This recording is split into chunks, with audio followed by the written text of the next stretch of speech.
What's up mga kakoy? So another video na naman tayo. Alam kong nagsasawa na kayo sa akin, pero sana naman wag na kayong magsawa sa akin dahil sasarapan natin lalong ulam natin. Let's go! Ngayong araw mga kakoys, dahil maulan, naisip ko magsabawan na lang kami. Dahil mahal din naman yung karne ngayon, naisip ko isda na lang din. Kaya tara, samahan nyo ako mamalengke.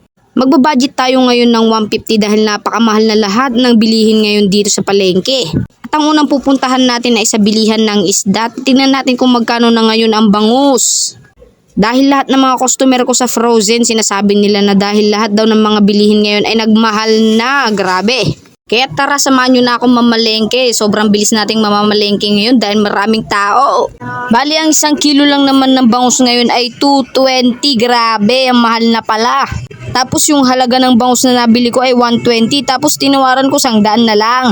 Syempre, hindi naman pwedeng hindi pumayag si ate dahil suki natin yan. Sukian lang ba? Tapos sabi ko palinis na din, tapos pahiwa na rin ng 4 na peraso. Bali yung ulo lakyan konti at yung mga gitna niya dahil dun kami mahilig. Sa bandang buntot kasi hindi na nagagalaw dahil medyo matinik na yun. Kaya minsan sinasahog na lang namin sa gulay yung buntot. Syempre pagkatapos malilisan na ate ay kukunin na natin at mamamalengke naman tayo ngayon ng mga gulay niya. Dali-dali naman ako pumunta sa bilihan ng kamatis. Napakamahal na rin pala ng kamatis. Tignan nyo naman yung 20 pesos na binili ko, 4 na peraso na. Ibig sabihin nun, ang 1 peraso, 5 piso. Grabe, ang mahal na talaga ng gulay ngayon mga kakoys. Tapos punta tayo dito sa suki natin, si Auntie Sean, para makamura naman tayo kahit konti. 1 pechay lang yung kinuha ko dahil 15 na pala isa yan. Dati 10 lang, napakamahal na pala.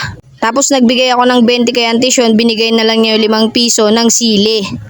Tapos bili tayo ng luya dahil wala na tayong luyang gagamitin para sa sinigang. At ayan, kompleto na mga kakoys. Kaya tara, samahan nyo na ako magluto. Let's G!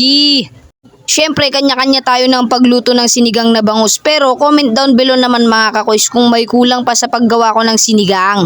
Para may kaunting kaalaman ba? Kaya tara, simulan na nating maggayat ng mga rekado at gulay.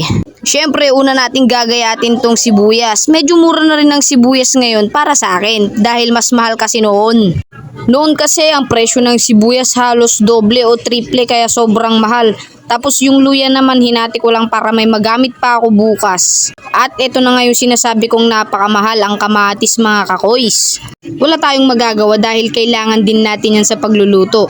Pagkatapos ay pagsamasamahin na natin lahat, sakto nakapagpakulo na rin ako ng tubig dito. Doon na natin ilalagay yung mga ginahit nating rekado. Ganyan pala ako magluto ng sinigang mga kakoys.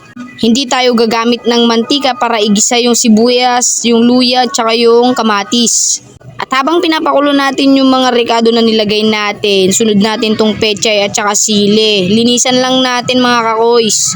Pagkatapos ay naubusan na rin pala ako ng bagoong kaya kuha na tayo ng JB bagoong. Baka linggayin yan, baka naman JB.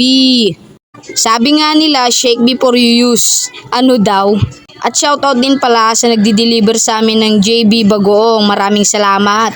Ano bang gagawin ko dito? Hindi ko naman ilalagay sa sinigang ko yan. Gagawa tayo ng sausawan dahil napakahilig namin magsawsaw ng bagoong, ng kalamansi, ng sili para sa mga may sabaw. Wala lang, nakahiligan lang namin. Lalo na pag nagsisinigang kami ng mga karne, yan ang sinasawsawan namin. At kita nyo naman bagong-bago pa lang yung JB bagoong natin, bagong bukas at bagong deliver din yan mga kakoys. At napakamahal din pala ngayon ng Taiwan na sili mga kakoys. Wala na akong masabi, halos lahat na ng gulay nagmahal na, pati na rin ang bigas. Sana may tumugon naman sa problema na yan mga kakoys. Sana lang naman kahit sana hindi eleksyon may tumulong para dyan. Ops, di naman ako nagpapatama, sinasabi ko lang. Bumuboto din kaya ako, kaya may karapatan din naman ako Nakahingi na rin ako ng 1 pirasong kalamansi kay Auntie Sean, kaya salamat ulit dahil araw-araw mo akong binibigyan ng kalamansi. Ganyan talaga dito sa palengke mga kakoys, bigayan. Pagkatapos ay paghalu-haluin lang natin mga kakoys at balikan na natin yung niluluto natin dahil kumukulo na. Dito pala ay damang-dama mo talaga yung mga rekado na nilagay mo. No artificial. Syempre, lagay na rin natin yung main ingredients natin, yung bangus.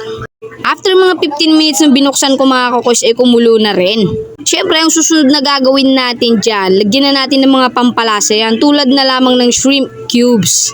Dahil mahal ang shrimp, kaya shrimp cubes na lang mga kakoys. Tapos lagyan na rin natin ng konting asin. Bali hindi sana asin yung pangtitimpla ko dyan, patis sana kaso naubusan. Pagkatapos ng another 15 minutes, nilagay ko na rin yung sinigang sa sampalok. Sunod na rin natin tong sili.